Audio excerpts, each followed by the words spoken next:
आज अगदी जुन्या आठवणींना उजाळा देणारे गव्हाच्या पिठाचे लाडू आज आपण बनवणार आहोत। खानदेशात हेच लाडू पिठी साखरचे लाडू किंवा दरवाचे लाडू म्हणून खूप प्रसिद्ध आहेत।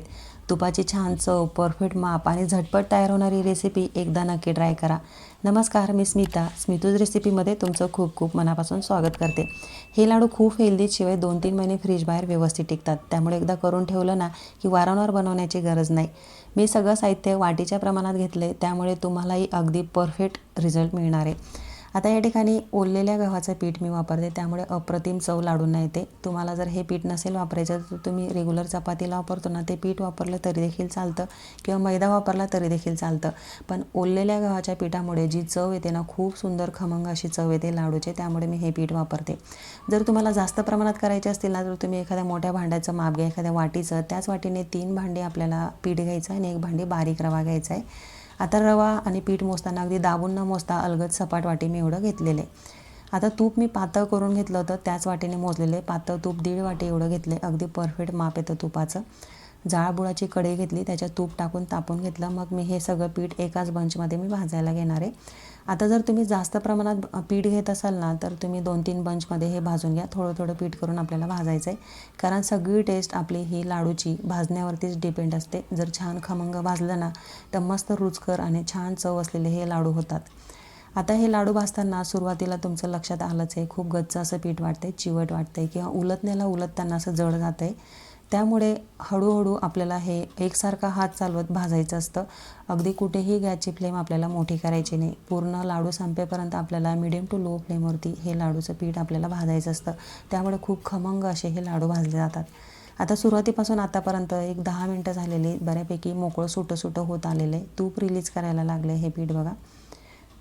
असं छान एकसारखा हात चालवत खमंग भाजलं ना मस्त टेस्ट येते त्याची, आणि भाजलेलं देखील आपल्या लक्षात येतं। जसा वेळ जातो ना तसं हे पीठ सैलसर होतं, हलकं फुलकं वाटतं, आणि छान तूप देखील सुटायला लागतं, ते आपल्या लक्षात येतं। आता सुरुवातीपासून आतापर्यंत जवळजवळ लो फ्लेमवरती 30 मिनटं झालेली आहेत बघा। जवळजवळ अर्ध्या तासापासून मी एकसारखा हात चालवत हे पीठ भाजते। असं लो फ्लेमवर भाजल्यामुळे खूप खमंग अशी हे पीठ भाजलं जातं, आणि त्यामुळे चव अप्रतिम येते लाडूची। मी सुरुवातीलाच म्हटली, सगळी लाडूंची टेस्ट आपली पीठ भाजण्यावर असते, त्यामुळे अजिबात घाई न करता लो फ्लेमवरती मस्त खमंग पीठ आपल्याला हे भाजायचं असतं।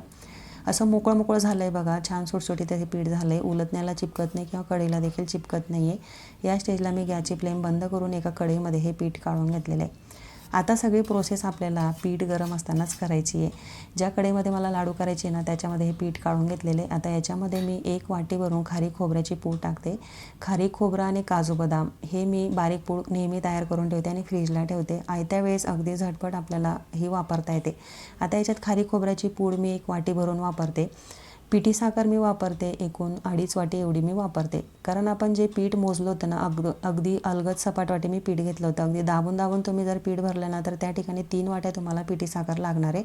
मी या ठिकाणी अलगद वाटी पीठ मोजलं होतं ना अलगद भरून, त्यामुळे मला 2.5 वाटी एवढं मी पिठी साखर वापरते। अगदी परफेक्ट गोळीला हे लाडू तयार होतात।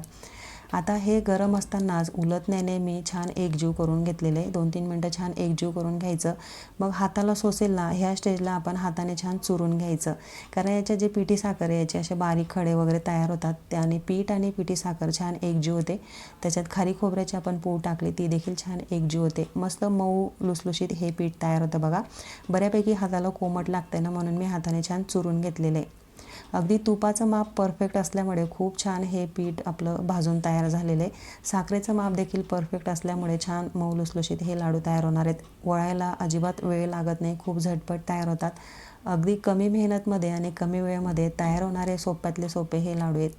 खरं तर आमच्याकडे हे लाडू लग्न समारंभामध्ये देखील केले जातात, जसं रुखवतावर देण्यासाठी देखील आम्ही हे लाडू तयार करतो। खूप छान झटपट तयार होणारे, टिकाऊ आणि खूप हेल्दी हे लाडू असतात, आणि अगदी तुम्ही पहिल्यांदा जरी करत असाल ना तरी परफेक्ट हे लाडू तुम्ही तयार करू शकतात। इतके बनवायला हे लाडू सोपे असतात। आज जी मी तुम्हाला वाटीची मापं दाखवली ना त्या वाटीच्या मापाने तुम्ही अगदी कमी प्रमाणात करायचे असतील तर छोट्या वाटीचं माप घ्यायचं, किंवा जास्त प्रमाणात करायचे असतील ना तर तुम्ही मोठ्या वाटीचं माप घेऊन किंवा पातेलीचं माप घेऊन हव्या तेवढ्या मापात अगदी परफेक्ट हे लाडू पहिल्यांदा जरी करत असाल ना तरी न चुकता तुमचे हे लाडू तयार होणार आहेत। इतकी परफेक्ट मापं आपण पाहिलेली आहेत। टेस्टला खूप अप्रतिम होतात. टिकण्यासाठी देखील 2-3 महिने फ्रीजबाहेर आरामात टिकतात. चवीला अप्रतिम होतात. खमंग खुसखुशीत रवा टेक्स्चर असलेले हे लाडू तयार झालेत. याच्यात जो रवा वापरला ना त्यामुळे खूप रवा टेक्स्चर असलेले हे लाडू तयार होतात. चवीला अप्रतिम होतात. नक्की तयार करून बघा आणि कसे झाले ते मला कमेंटमध्ये सांगायला विसरू नका. चला तर मग तुम्हाला कशी वाटली ही रेसिपी मला एकदा नक्की सांगा. आता तुम्ही बघताच आहे शेवटचा लाडू देखील मी वळलेला आहे. अगदी तो देखील परफेक्ट असा वळून झाला आहे, कारण तुपाचं माप परफेक्ट होतं आपलं, त्यामुळे खूप छान हे लाडू तयार झालेले आहेत. एवढ्या साहित्यामध्ये मिडियम साईजचे 32 ते 33 एवढे लाडू हे तयार झालेले आहेत. आता सगळे लाडू मी असे ह्या पद्धतीने वळवून घेतलेले आहेत. आता थोडे कोमट असल्यामुळे थोडे सैलसर वाटत आहेत. पूर्ण मिश्रण गार झाल्यावरती लाडू पूर्ण थंड झाल्यानंतर खूप छान टेक्स्चर येतं त्यांचं. तुम्हाला मी हा लाडू तोडून देखील दाखवते. अजिबात त्याचा कुठेही असा रवा रवा पडत नाही आहे.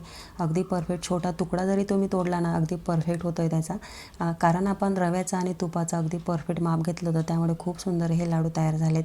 तुम्ही देखील ह्या पद्धतीने लाडू तयार करून बघा आणि मला कमेंटमध्ये सांगायला विसरू नका. चला तर मग रेसिपी आवडली असेल तर लाईक करा, शेअर करा, चॅनलला सबस्क्राईब करा.